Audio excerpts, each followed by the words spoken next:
Hannagi Mla Y Antas Khana Nipan Suba Waqf Board Manipur ki Chairman Oina Ngasi Washk Laukri Chairman Lamdam asigi CM busu mahapu thazabiduna Chairman pibibagi awangba thakta thagatpa phongdorakli mahakna makha tana hai Waqf property singbu awangba thakta magi singlida I marik cheliba fawba ngaktuna thamgani pangal khunai gi interest khangna thamoi shoktanaba asengba achumba tawfum thokpa tawgani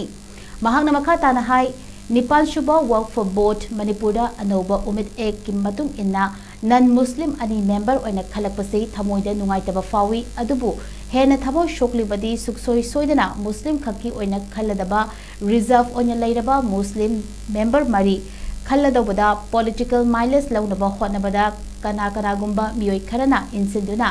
High Court case tawshinduna masana khanjaradaba Muslim member mari asibu matam chana khanhandaba thingjinbiba ase khalubada thamoi kai ipa ipugi Waqf Board asida politicalized torokpa asi laibak thibani lamdam asigi pangal ichilenau singna khosamaduna puna thabak tawminagani hainasu mahakna phongdokhi